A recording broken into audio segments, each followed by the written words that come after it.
Hey DIY folks out there, it's Marguerite. It's a beautiful weekend. I'm gonna take advantage of this beautiful day and get some yard work done in the form of trimming hedges and getting everything ready before the winter comes in. And the reason why I'm doing that is I saw that my neighbors did the same thing just a few days ago during the week, except they hired this crew of like 4 people to come out and trim their hedges and do all of these things that, you know, as long as you're a healthy person, you can do yourself. And they probably paid several $100s to get that done.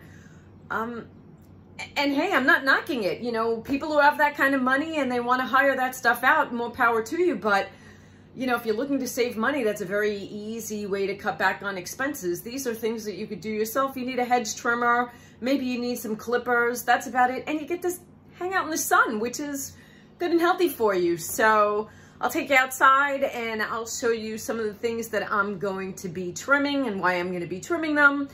And like I said, you can do it yourself, and I encourage you to do that. All right, I'm outside in this beautiful, beautiful day. And let me show you some of the tools that I'm going to be using. Hedge trimmer.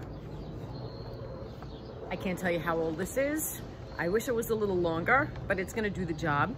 It's gonna help me trim hedges that are just a little bit too hairy, a little bit too out of control.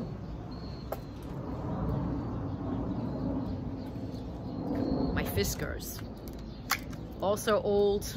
When John comes back, I absolutely need him to sharpen this a bit. But for any big branches where the trimmer isn't gonna do the job, I'm gonna lop those branches off. And then for smaller jobs, if I just wanna kind of trim along edges, grass, deadhead some things, I'm gonna use this, or I'm gonna use my little, oh my goodness, it's a Craftsman tool and it's been in the garage forever, but another thing to just clip small branches. So I will take you around and I'll show you some of the things that I'm going to be trimming and why I'm going to be trimming them. Okay, so one of the first things I'm going to be trimming is, and it looks like a jungle here, so I've got a fig tree, and unfortunately I have a lot of figs, but most of them are not ripe, and as they're ripening, the birds are eating them and the squirrels are eating them. But hey, you know what? They have to live too. But in between, and here's a hazelnut bush, which I no longer get hazelnuts, so I don't know what I'm gonna do with this thing. I may take it down because in between is this tree that I got from the Arbor Day Foundation for free, and I'm on this quest. It just seems to be that everybody in my neighborhood loves to cut down trees. And I am on this quest to re-beautify the neighborhood and add some oxygen back to the neighborhood. So I've added this tree and I need to trim it. The same goes for this tree that I've planted in the backyard. This is gonna grow into a beautiful maple tree. Believe it or not, it was a little skinny stick just last year, but it's growing really nicely. And I need to trim it. Like you can see, there's that sucker growing at the bottom that is just not something that you want to keep on the tree. So now fall season is the time to trim this thing and make sure that it's just growing straight and it's growing healthy and the branches are growing in the way that you want them to. And then this Harry, at least I call him Harry because he's pretty hairy. He's this bush that we inherited when we bought the house, and it was a pretty ugly, square, overgrown bush that I'm trying to turn into this pretty circle, and I'm doing an okay job of it, but as you can see, it needs a haircut, so that'll get trimmed as well. And there's another tree that I planted as a twig that is just growing with too many suckers from the bottom, so we're gonna trim all that as well.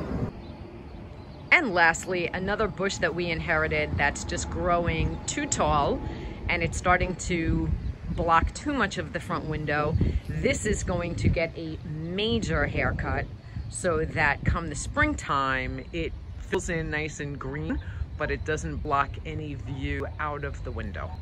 Now, I don't pretend to be an arborist by any means. at all, but I'm going to use the loppers to go and remove suckers like this. And what I've been told by friends who are arborists is that you want to make very clean cuts, and you want to make them as close to the trunk as possible. Otherwise, you can actually harm the tree. So that's what I'm going to be doing here for all of the trees. Actually, I'm going to be using the loppers, and anything that I don't want growing any further from this tree that I actually want removed, I will be trimming it as close to the trunk as possible. As you can see with the loppers, I gave that a really good haircut, both the little tree that I planted as well as the hazelnut bush. So now I'm going to the smaller trees, and I'm going to take that smaller clipper to do that, because the larger Fiskars clipper is just overkill. All right, you'll see everybody got a nice good trimming. This tree needs a little bit more help. As you can see, it is growing crooked. So when John comes home, we have a little more work to do with that one. It got a major trimming. What happened actually, let me see if I can get down to the root here. What actually happened was it split right at the base of the root, and it was growing in two almost even branches, which is not good. So I got rid of what I believe is the weaker one. Now it's time, say hi to Athena. Are you there, Athena? Hi. It's time to actually start trimming Mr. Hairy over here. All right, I would say that is looking better. And now it's time to tackle the front, and the front's gonna get a huge haircut, and it may look scary when I'm done, but I expect that it will grow in much better in the springtime. All right, I'm not gonna lie, it's ugly, but it was needed because it was way overgrown, and come the springtime, it'll fill in. But right now it's fall, it's almost Halloween, so it's gonna be perfect when I put the Halloween decorations up and the cobwebs on it. I'm gonna make this look like a house that the kids want to come, and I am known for the house with the best goodie bags anyway. So this will work with the decorations. All right, now it's time to clean up. See y'all next time.